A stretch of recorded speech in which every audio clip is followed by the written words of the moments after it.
One, two, three, roll action. Assalamualaikum warahmatullahi wabarakatuh. Welcome to my podcast Kata Citra.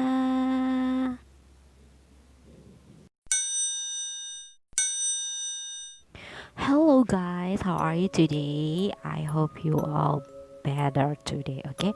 And hari ini aku mau berbagi cerita nih buat kalian semuanya yang udah lama banget nungguin aku nge-podcast lagi. Dan kemarin aku sempat upload podcast aku untuk pertama kalinya setelah aku vakum beberapa hari ya teman-teman, bukan beberapa hari, beberapa minggu ya, mungkin hampir 1 bulanan kali ya, karena aku bener-bener sibuk banget dan banyak banget yang harus aku kerjain, makanya aku stop dulu bikin podcast. And well, I'm come back again, dan hari ini aku bakal ngebawain teror tentang horor.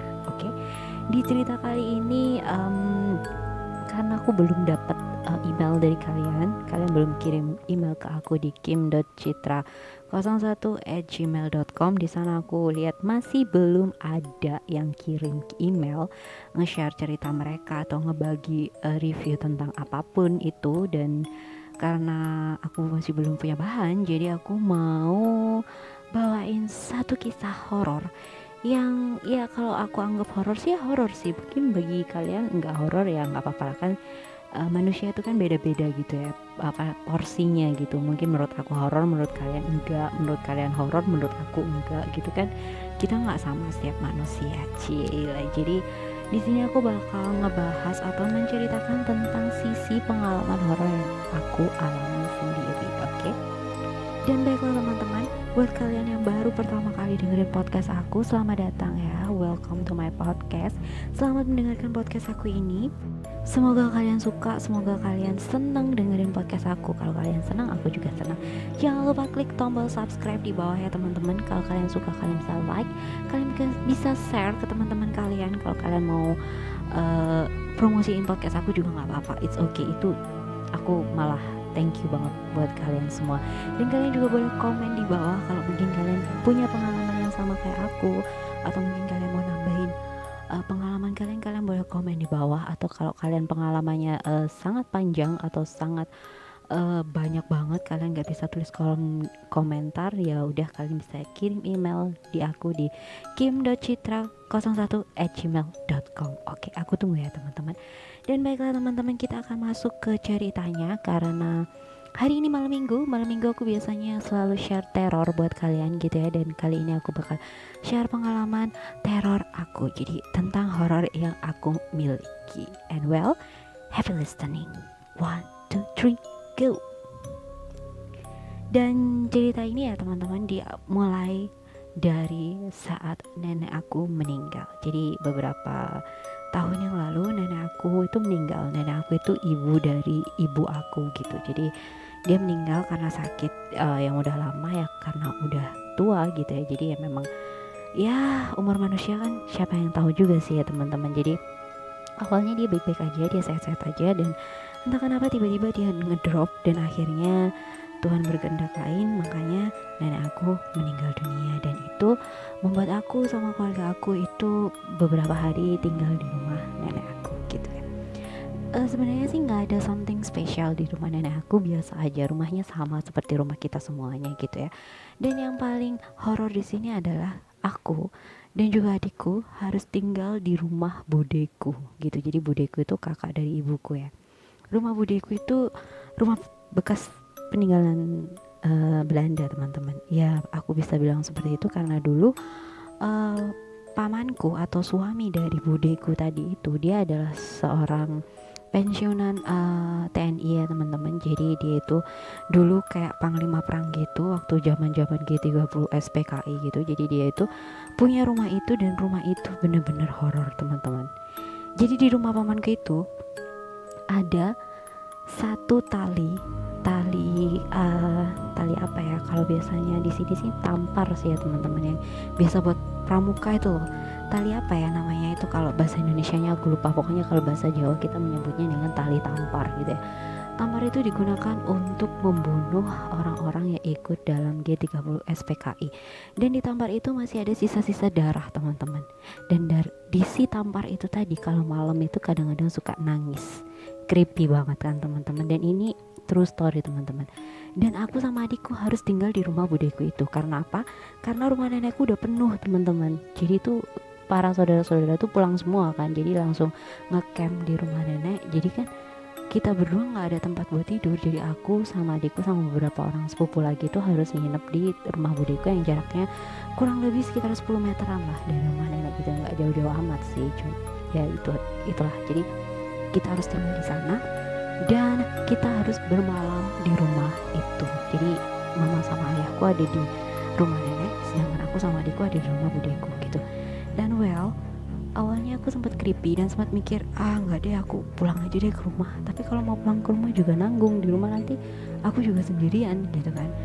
Dan itu merupakan dilema yang sangat menyiksa ya teman-teman. Karena di satu sisi aku tuh dibilang penakut tuh juga nggak penakut, tapi ya sometimes aku ngerasa kalau feel-nya itu nggak enak banget kalau di rumah itu gitu.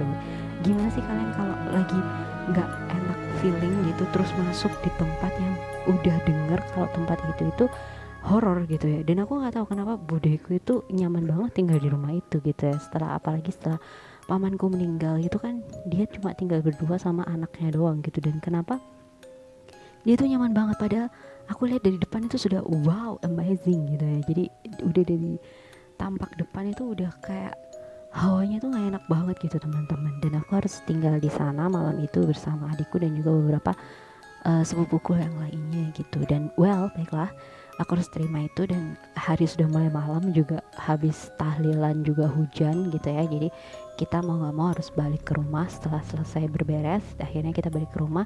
Dan waktu itu posisi aku sedang nonton TV gitu.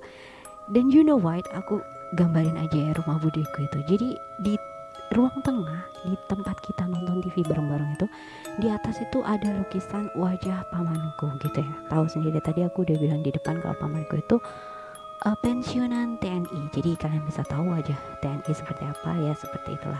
Mukanya garang, tatapan matanya itu tajam banget, dan itu lukisan guys. Jadi bukan foto, tapi lukisan. You know, lukisan dan foto itu benar-benar berbeda banget.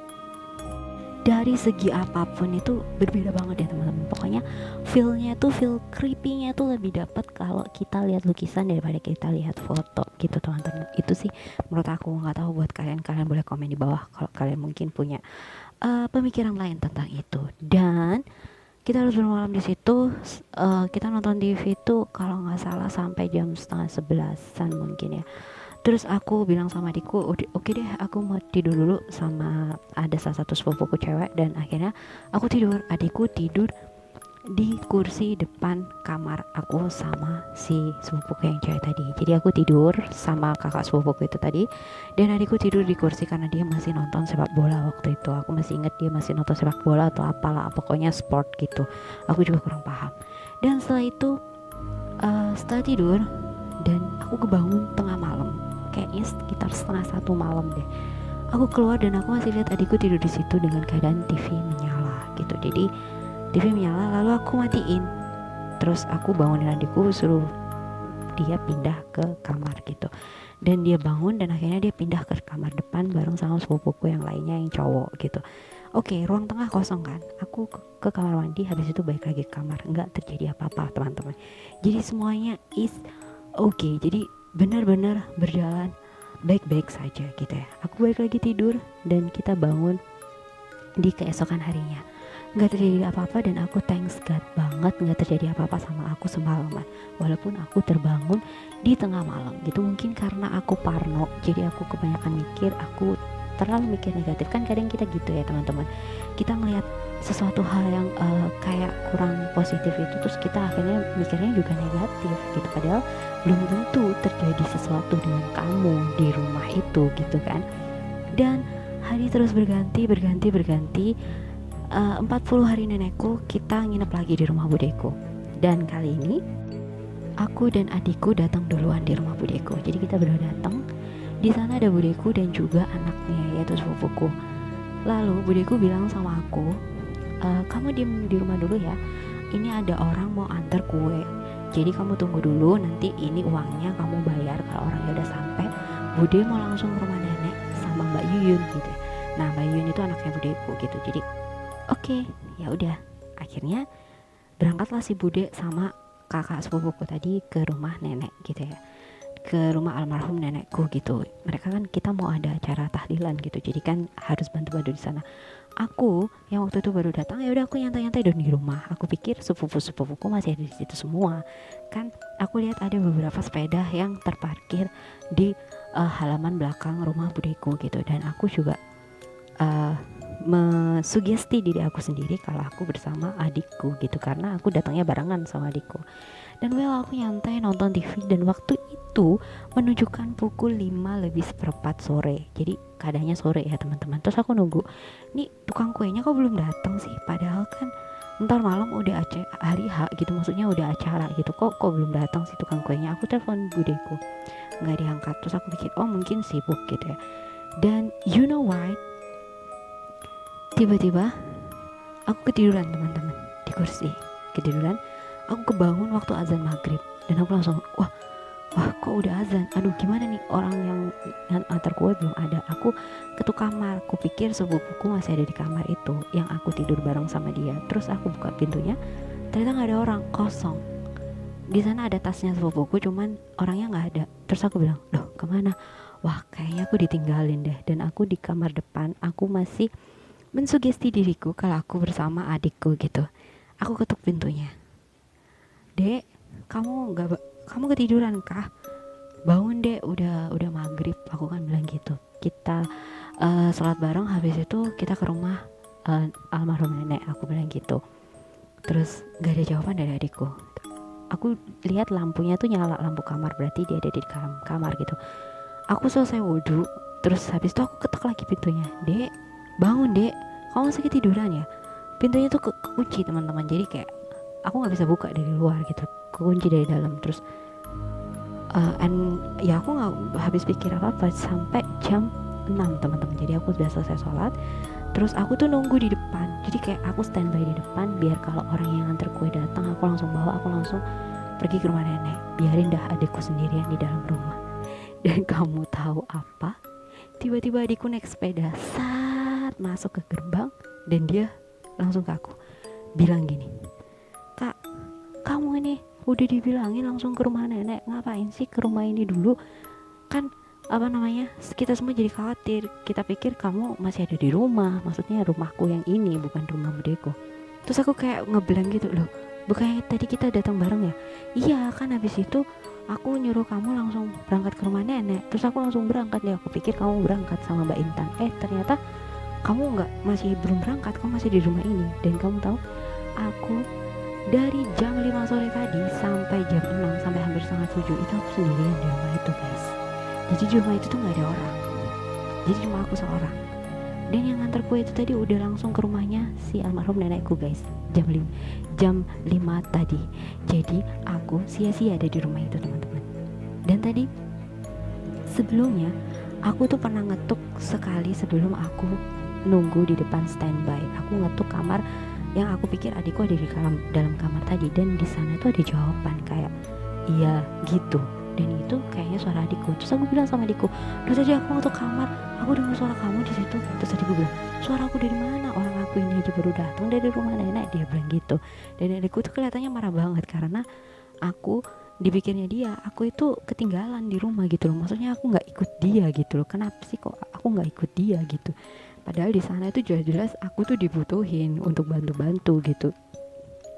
Itu bener-bener langsung merinding guys. Jadi aku nggak balik ke belakang lagi, aku sampai nggak bawa handphone sama dompet aku yang ada di kamar. Aku langsung kunci pintu kamar itu dan aku langsung cabut bareng sama adikku. Di rumah nenek aku langsung cerita sama mamaku, dan akhirnya mamaku bilang, makanya kamu ini kalau ada apa-apa baca doa, kamu itu apa namanya, dengerin orang-orang di samping kamu, maksudnya jangan sendirian kalau mau kemana-mana. Terus aku pikir aku nggak sendirian, tadi tuh aku sama adik tuh tadi ada di kamar mandi sebelum itu. Terus adikku bilang aku nggak pernah ke kamar mandi, aku habis parkir itu aku cuma ganti sepeda, terus aku langsung ke rumah nenek. Aku pikir kamu bakal bawa sepeda yang lainnya, dia bilang gitu, karena kan sepedanya ada 2 gitu di situ. Dan oke guys, tadi sampai sekarang masih jadi misteri siapa yang menjawab aku dengan kata-kata iya tadi, dan aku rasa itu memang bukan adikku tapi sesuatu hal yang lain yang ada di rumah pamanku dan juga budeku itu tadi. Dan semenjak kejadian itu aku jadi takut mau nginep di sana lagi, kayak parno gitu. Dan sekarang rumah itu udah dijual sama budeku, dan akhirnya rumah itu aku nggak tahu ya sekarang kepemilikannya jadi siapa, entah itu anak budeku yang pertama atau udah dijual ke orang lain. Karena terakhir kemarin, minggu kemarin barusan aku uh, jalan sama mamaku ke arah sana mau lihat rumah nenek yang lama gitu kan, rumah nenek juga mau dijual kan. Jadi aku lihat di depan rumahnya horor banget teman-teman. Jadi sekarang tuh kayak terbengkalai gitu. Mungkin kalau kalian mau uji nyali itu bisa kali ya di sana itu. Jadi rumahnya tuh rumah peninggalan Belanda ya teman-teman. Pilarnya tuh gede-gede banget, terus jendelanya tuh yang gede-gede banget. Jadi yang bukan jendela kecil yang kayak rumah-rumah sekarang itu enggak. Jadi mereka tuh jendelanya gede banget. Itu bisa satu badan tuh bisa kita langsung keluar ke jendela itu gitu. Jadi kayak tapi ada kayak teralisnya gitu, jadi kayak besi gitu teman-teman. Ya gimana ya aku gambarnya, pokoknya kayak rumah zaman dahulu lah yang batu batanya itu yang gede banget dan kuat banget pokoknya. Terus kayak apa namanya, furniture-nya tuh juga masih old banget ya, masih zaman lampau banget. Kayak kursinya tuh bukan kursi-kursi yang modern tapi kursi-kursi jati yang bener-bener sebenarnya bagus banget. Itu dijual pasti harganya mahal gitu ya, dan gede-gede banget. Dan itu tadi di rumah itu banyak banget lukisan. Dan ada temanku yang bilang, salah satu temanku yang dia punya six sense gitu, bilang kalau di rumah banyak banget lukisan itu, apalagi lukisan-lukisan kayak lukisan kuda, terus lukisan orang, wanita atau apa, itu kan mengandung unsur-unsur mistis ya, itu katanya sih, aku nggak tahu lagi. Dan di rumah pamanku tuh ada juga lukisan tiga orang kucing, tiga kucing. Jadi ada tiga kucing di ruang makan. Jadi di ruang makan itu ada lukisan tiga kucing. Dan kalau kita perhatiin, kucing yang tengah itu matanya tuh kadang-kadang bisa gerak sendiri teman-teman. Ngeri nggak sih, creepy nggak sih? Itu aku udah berkali-kali makan di situ itu nggak nyaman, rasanya kayak ada yang ngeliatin gitu. Dan itu udah berkali-kali aku sering banget kayak gitu. Cuman aku nggak ditampakin sih, maksudnya nggak nampak wujudnya. Cuman ya itu tadi kayak suara, terus kayak bulu kuduk tuh tiba-tiba merinding, terus apa gitu. Pokoknya ada something yang buat aku tuh nggak betah tinggal lama-lama ada di sana gitu. Dan iya guys, itu tadi cerita aku. Mungkin kalian mau nambahin di bawah boleh, kalau kalian mau komen-komen, kak alamatnya di mana, rumahnya letaknya di mana sih, kalau kalian mau uji nyali nggak apa-apa, DM aku aja di Instagram juga bisa, kalian komen di bawah juga bisa, nggak apa-apa, silakan. Aku bakal kasih tahu alamatnya kalau kalian ada di daerah sini juga sih, di daerahku di Jember ini kan, aku ada di daerah Jember, jadi aku bakal kasih alamatnya. Dan mungkin kalian tahu karena rumahnya budeku tuh letaknya di pinggir jalan teman-teman, jadi nggak yang masuk ke pelosok gitu, cuma pinggir jalan. Tapi memang di desa yang cukup agak terpencil gitu, karena papaku dulu itu, pamanku tuh tadi, suaminya budeku tadi itu, dia pernah jadi kepala desa di salah satu desa yang mereka tinggalin sekarang gitu. Jadi nama pamanku tuh sangat populer sekali di sana gitu, dan termasuk orang yang terpandang di sana. Jadi rumahnya tuh gede banget dan luas banget gitu. Jarak antara dapur sama ruang makan itu kita harus jalan beberapa meter gitu. Untuk bawa makanan itu jalannya cukup jauh gitu. Dan di samping kanan kirinya tuh kayak taman gitu. Kalau pagi siang gitu enak ya liatnya. Kalau malam serem, creepy banget kalau malam. Kita harus bawa sup dari dapur ke ruang makan, itu butuh pengorbanan yang luar biasa sekali. Dan itu aku sering melakukannya dulu, tapi sekarang udah enggak, alhamdulillah. Budeku udah tinggal di perumahan yang normal, yang kayak rumah-rumah biasanya. Jadi dia udah tinggal di sana nyaman, dan rumahnya udah dijual. Ya aku cukup thanks God sekarang nggak harus ngeliat rumah horor itu lagi, dan juga nggak harus lihat tali yang habis digunain untuk nyeret orang-orang G30 SPKI. Dan itu creepy banget sih. Kalau kalian mungkin mau aku nge-share tentang cerita pamanku dulu yang waktu dia masih menjabat menjadi kepala militer yang mengepalai Grilya G30 SPKI, kalian bisa komen di bawah ya. Nanti aku bisa tanya-tanya ke budeku sama mamaku juga untuk bisa tahu cerita selengkapnya, karena ini true story teman-teman.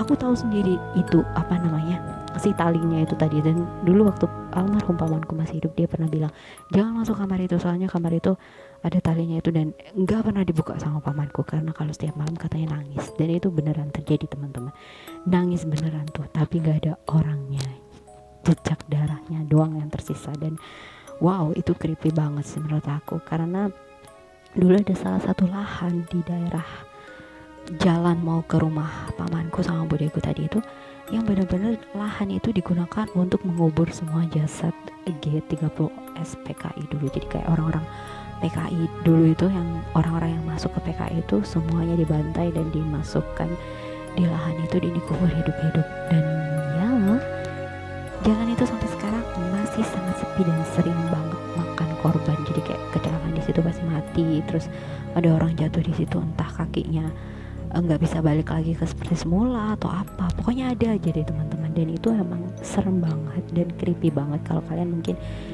orang yang tinggal di daerah-daerah sini, daerah Ambulu, daerah Wuluhan, daerah Sumberan gitu, kalian pasti akan tahu tentang cerita-cerita urban legend yang aku bilang ini tadi. Dan ini benar-benar true story ya teman-teman, jadi ini benar-benar nyata. Aku nggak ngarang atau aku nggak dapat cerita dari orang lain gitu, tapi ini dari keluarga aku sendiri gitu, dan itu memang benar-benar nyata gitu. Kalau kalian mau aku blow up lagi tentang cerita-cerita urban legend, kalian bisa komen di bawah, oke? Dan ini tadi teman-teman teror aku buat hari ini, dan semoga kalian suka. Sorry kalau aku ngeditnya itu sederhana banget, karena aplikasi editku biasanya itu lagi error, karena laptopku juga error juga.